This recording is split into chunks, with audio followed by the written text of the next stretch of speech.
No problem, no problem.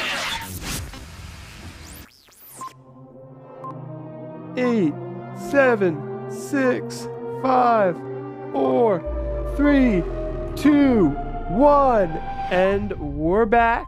PTZOptics Live.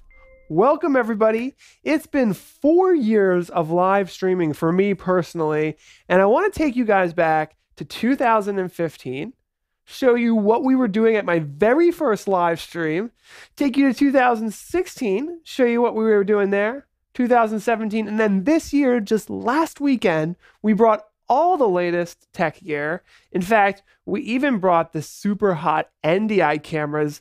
Let's roll that clip real quick. We have the coolest new NDI cameras I want to show you real quick. Brought those out this year. Let's take a look.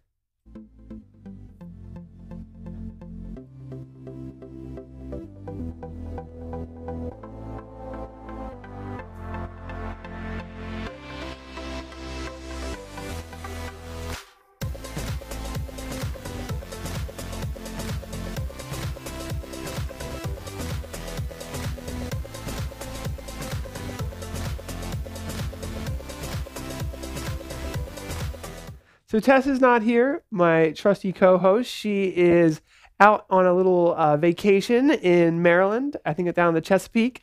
But I'm going to take you guys through 4 years of live streaming, the tech that we've used along the way. So let's get started, guys. Here, is this the music playing? No, just let it play. Okay.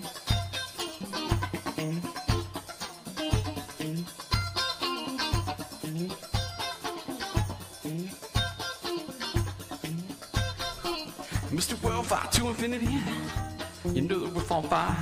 Gonna boogie, oogie, and dance like the roof on fire.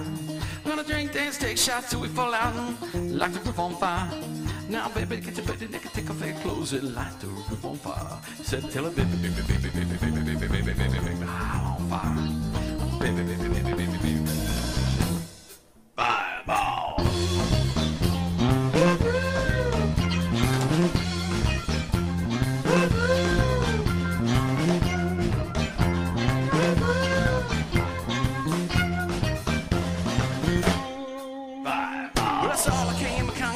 Should I say so? I conquered the game.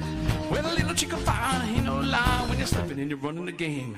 Now, big bang boogie got the kid, little noogie got a nice light little shade. I guess there's a little patty on the booty, and she turned around and said, "Walk this way." I was born in a flame. Mama said everyone would know my name. I'm the best you never had. If you think I'm burning out, I never am. I'm on fire. I'm on fire. I'm on fire. I'm on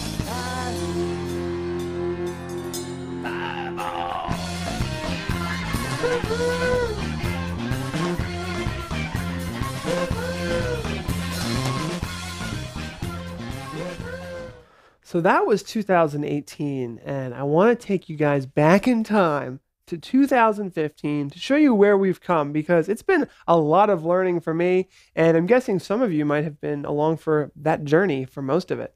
So first of all, Pretty Good Fest is a show that we live stream almost every year actually for the past 4 years.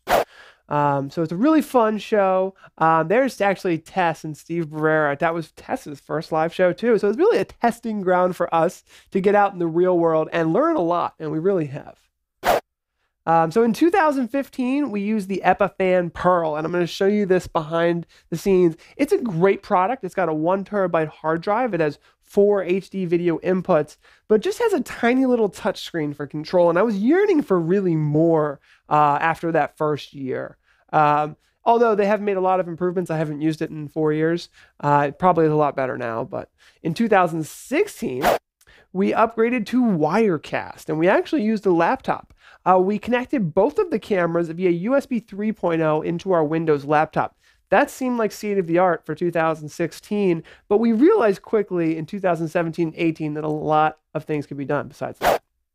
In 2017, we used the PTZOptics Producer Kit, and we used multiple cameras. You can see there. They're really great, but what you'll see, and we'll dig into this in more detail, is that, again, a lot of improvements can be made. We actually got a trussing system that I'm going to talk a little bit about, because those cameras are really low to the ground. And now we've added a giant truss to get those cameras up 9 feet. That was not expensive for the value that it brought. And we actually added a behind-the-scenes drummer camera I'll show you guys as well. So in 2018, we really stepped it up, and we started using 3 cameras, all with SDI, using the PTZOptics Producer Plus Kit. We got a little presentation I'm going to take you guys through. And then finally, we made some low light upgrades that you guys may have seen in our show on Back to Basics on Wednesday. But I'll show you guys a little bit of that toy, a couple toys, DJ lights and fog machines that we brought out. That really does make the video production more atmospheric and fun for everyone watching at home. So let's dig into this presentation. So 2015, anybody remember that year? It was a long time ago. One of those weird mid 21st century years there, 2015. And I'll take you through it really quickly here. So in 2015, we had Pearl plugged in with SDI to 2 cameras. So we actually, SDI was really smart. It's this thing. Is it bringing some fuzz?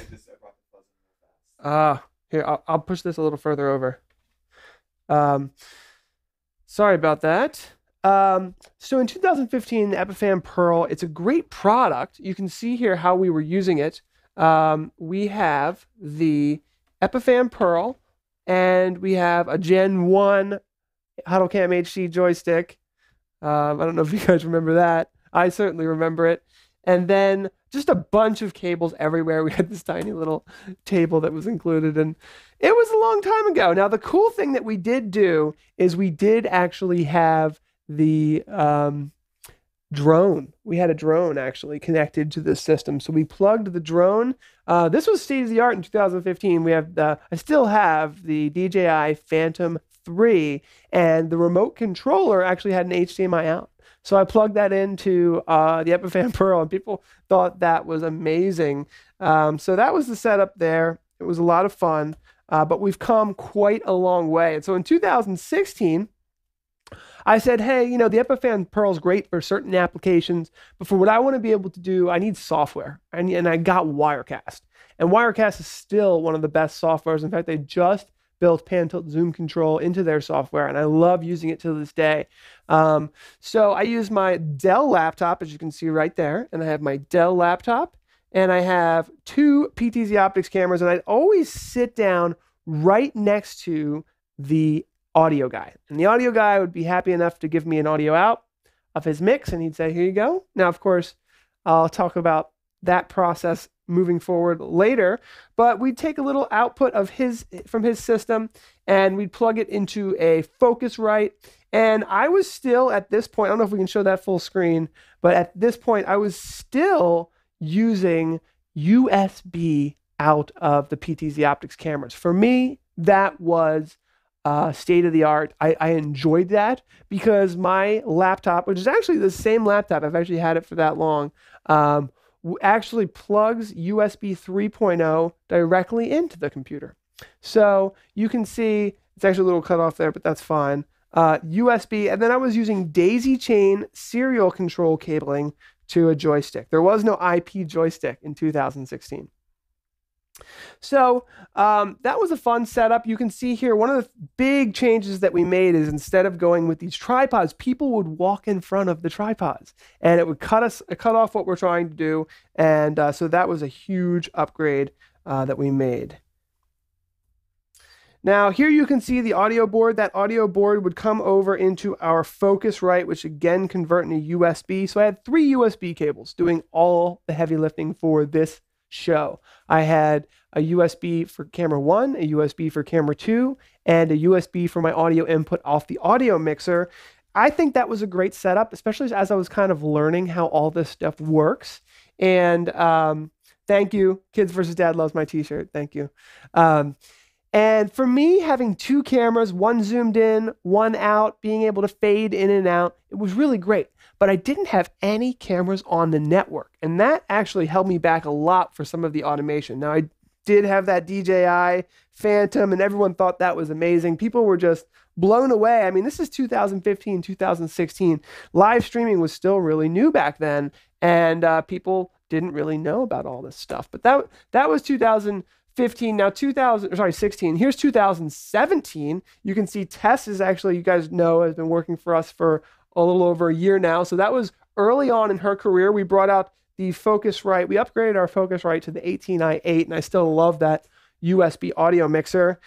We had 4 cameras. So we had 2 on those tripods. That didn't change, although it was a huge upgrade in 2018. We had 1 just sitting on a table because we didn't have enough tripods.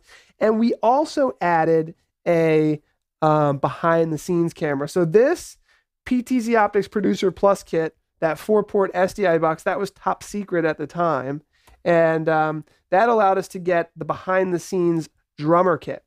So one of the big differences here is that I didn't have any PTZ camera control in vMix, even though it was available, because my cameras still were not on the network. I didn't know enough about networking in 2017 than I do know now in 2018. So the playlist that I had set up, I dug this picture up, only switched between the cameras, and then I would do all of the pan tilting and zooming with a joystick, which is fun, but I really enjoy the automation that is available now with IP control. I think it's one of the biggest changes in the industry. You can see here, I got 1 SDI cable and 1 serial daisy chain cable. So that's what we ran to our behind the scenes camera. The owner of the Pretty Good Fest is nice enough to let us install a camera mount on his deck every year. What a nice guy. This is the behind the scenes camera.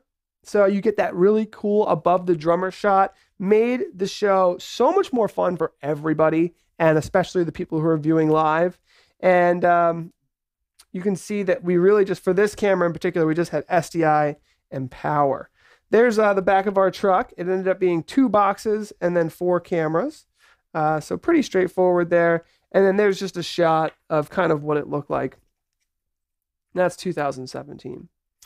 There's another packing box there. You can see there's our 4-port SDI, our 2 tripods, our Intel NUC Skull Canyon, which I've used now for 2 straight years. They last forever. They're so fast, super powerful. Joystick, couple Magewell.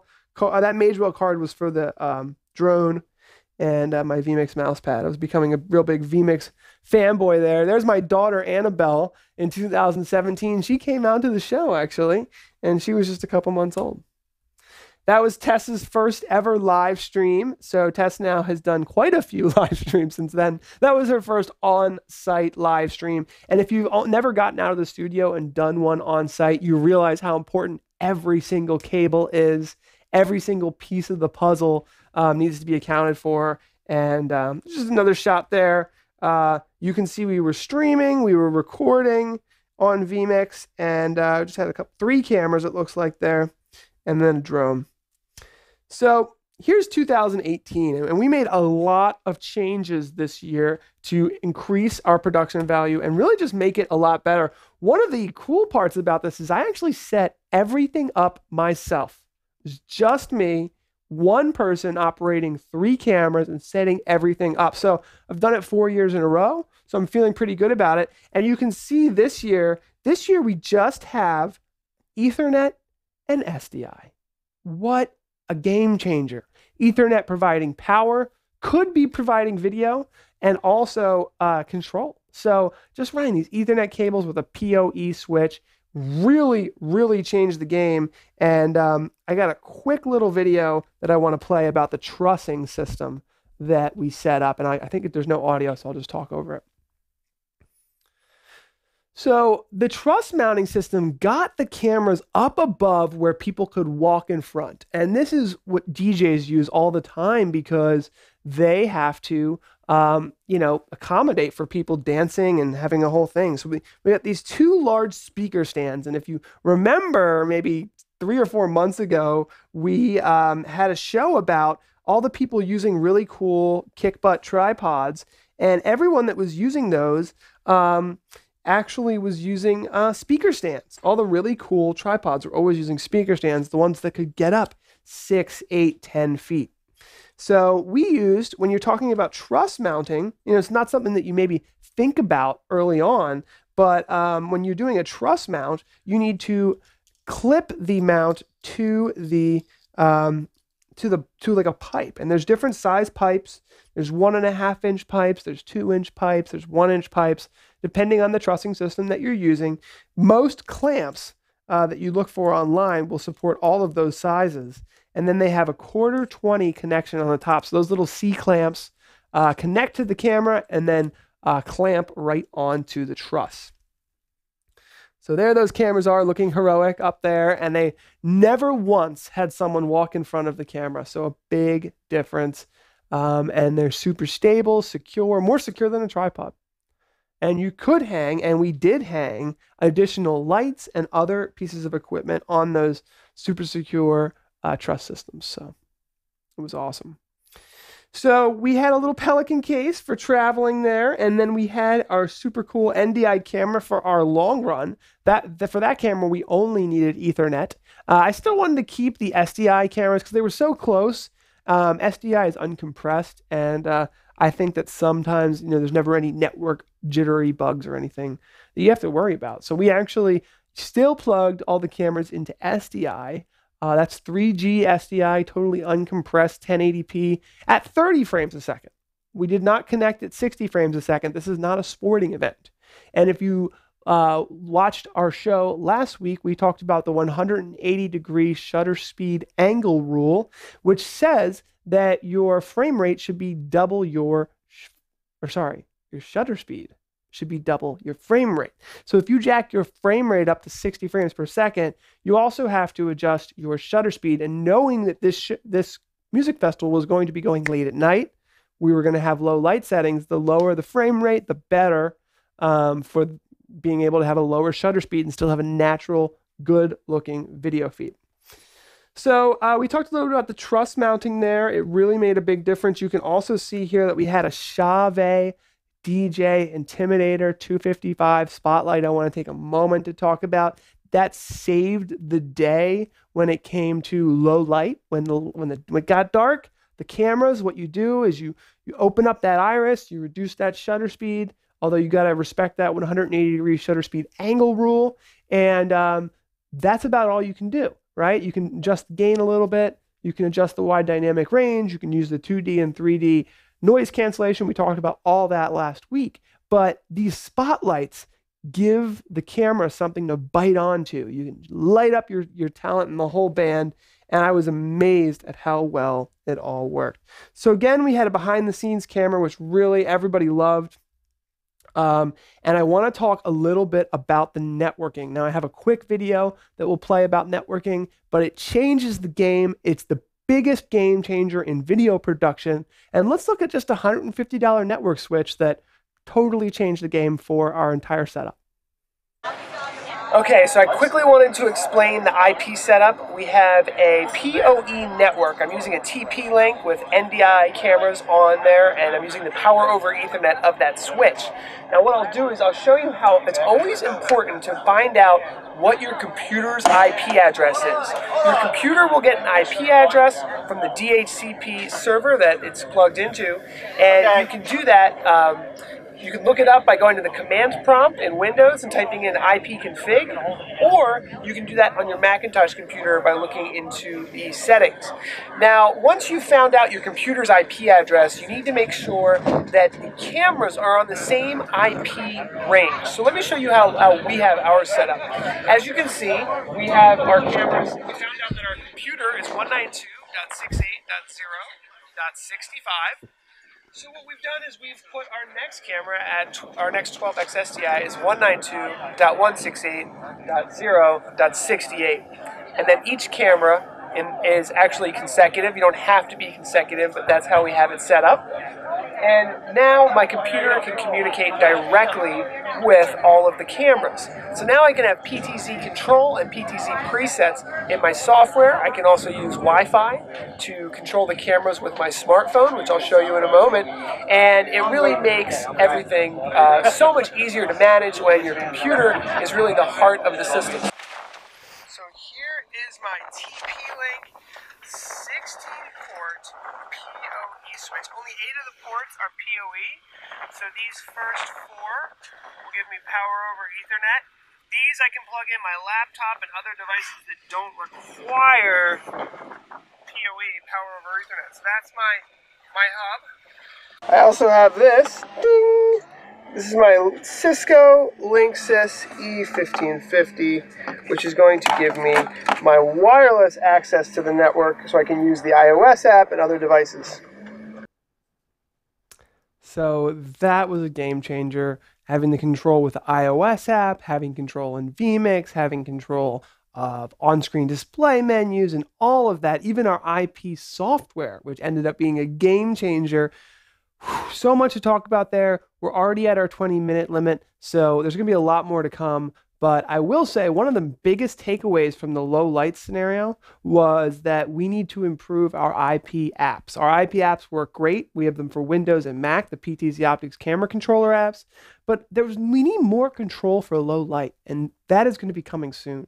Low light presets, low light ability to adjust shutter speed and aperture very quickly and easily. And I realized that by going out and doing a live stream like this. You know, you got to go out and do that stuff. So I learned a hell of a lot.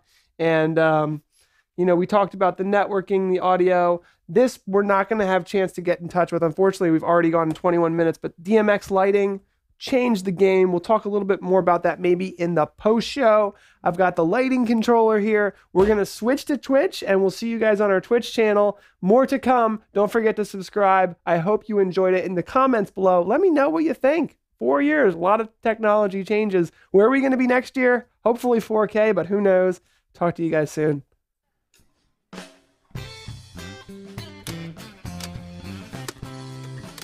Driving that train, high on cocaine. Casey Jones, you better watch your speed. Trouble ahead, trouble behind. And you know that notion just crossed my mind.